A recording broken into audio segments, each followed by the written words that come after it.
Telugu digital media network లో political కేటగిరీలో number 1 కేవలం 72 గంటల్లో 1,50,00,000 వ్యూస్ పైగా పాపులర్ టీవీ నెట్వర్క్. 2 నెలల్లో ఏపీలో ఎలక్షన్ జరగబోతా ఉన్నాయి. సీఎం అభ్యర్థిగా ఎవరు గెలిస్తే బాగుంటుంది ఏపీకి? ఏపీకి అట్లా చూసుకుంటూ పోతే ఇప్పుడు చేస్తున్న పథకాలు అవి ఇవి చాలా మంచిగా ఉన్నాయి. జగన్ వస్తేనే చాలా బాగుంటుంది. ప్రజలకు పేదల పక్షాన ఉన్నారు జగన్. అందుకోసం కంపల్సరీ జగన్ అన్న వస్తే బాగుంటుందని మా అభిప్రాయము. ఎందుకు జగన్ అన్నకే ఓటు ఎందుకు వేయాలి వచ్చే ఎన్నికల్లో? ఆయనే ఎందుకు గెలిపించాలి? ప్రత్యేకత ఏమైనా ఉందా? చాలా ప్రత్యేకతలు ఉన్నాయి. ఒకటి కాదు, అమ్మ ఒడి తీసుకోండి, ఆసరా తీసుకోండి, ఇంకా చాలా పథకాలు ఉన్నాయి కదా, చూస్తున్నాం కదా. 45 ఏజ్కి ఇంకా వచ్చేసి చాలా పథకాలు ఉన్నాయి. ఇప్పుడు పట్టాలు కూడా ఇస్తున్నారు. 31 లక్ష పట్టాలు ఇస్తున్నారు. ఇంతకుముందు ఎవరు ఇయ్యలే. మనకు స్వాతంత్రం అప్పుడు వచ్చినప్పటి నుంచి ఎవడు ఒక్క రూపాయి కానీ మన అకౌంట్లో వేసిన మహానుభావుడు లేడు. అట్టాడిది జగనన్న వేస్తున్నాడంటే అతనే ఉండాలని ప్రజలు కోరుకుంటున్నారు. జగనన్న ఇచ్చేటువంటి సంక్షేమ పథకాలు నిజంగా ప్రజలకు లబ్ధి చేకూరుస్తున్నాయి. చాలా బాగా లబ్ధి చేకూరుస్తున్నాయి. ప్రతి ఆడలో, ప్రతి ఇంట్లో, ప్రతి గడపలో ఈ పథకాలు చేరుతున్నాయి. చాలా బాగుంది.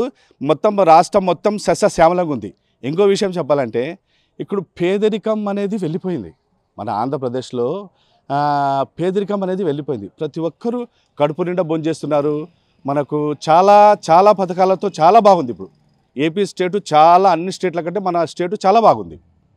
జగనన్న సీఎం ఉన్నంతవరకు కంటిన్యూ జగనన్నే సీఎం ఉండాలని మేము కూడా కోరుకుంటున్నాము. జగనన్న అందించేటువంటి పథకాలు స్వయంగా మీరేమన్నా లబ్ధి పొందారు? చాలా గడపలు లబ్ధి పొందాము. మేము కూడా లబ్ధి పొందినాము. అమ్మ ఒడి వస్తుంది, చేయూత వస్తుంది. ప్రతి ఒకటంటే ఒకటి చెప్పలేము. ప్రతి గడపకు లబ్ధి చేకూరింది. ప్రతి గడపకు. మరి ఏపీ ప్రజలు వచ్చే ఎన్నికల్లో జగన్మోహన్ రెడ్డిని ఎన్ని స్థానాలు ఇచ్చి గెలుపొందించే అవకాశాలు ఉన్నాయి? బ్రహ్మాండంగా గెలిపిస్తారు. అన్నీ చెప్పలేము. వైనాట్ 175 అంటున్నారు.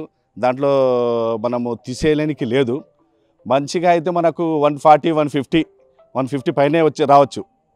జగనన్న ఏమంటున్నాడు, వైనాట్ 175 అంటున్నారు. అది కూడా వస్తే పెద్ద విషయం కాదు. ఖచ్చితంగా మనకు రావచ్చు. ఎందుకంటే అట్లా పథకాలు అవన్నీ ఉన్నాయి. మరి ఇప్పుడు జగనన్న పాలన సురక్షంగా బాగా ఉంది అంటున్నారు. మరి భవిష్యత్తులో ఎన్ని సంవత్సరాల పాటు ఈయన పాలన ఉంటే బాగుంటుంది అనుకుంటున్నారు? ఇప్పటికీ ఇది 5 years అయిపోయింది. నెక్స్ట్ 5 years రావాలా, ఇంకా బాగుంటుంది. దాని తర్వాత అది చూసిన తర్వాత ప్రజలే నిర్ణయిస్తారు. ఏది మంచిది, ఏది చెడ్డది అనేది ప్రజలు నిర్ణయిస్తారు. ఇప్పుడు ప్రజలు మేధావులు, ప్రజలే మేధావులు. అట్టిట కాదు, మరి ప్రజలే మేధావులు. ఏది మంచిది, ఏది చెడ్డది అనేది వాళ్ళే గమనిస్తారు. ఇది పెద్ద విషయం ఏం కాదు. ప్రజలు ఖచ్చితంగా జగనన్నని మంచి మెజార్టీతో స్టేట్ మొత్తం మీద జగనన్నే కోరుకుంటున్నారు. ఖచ్చితంగా జగనన్నే మరీ సీఎం అవుతాడు.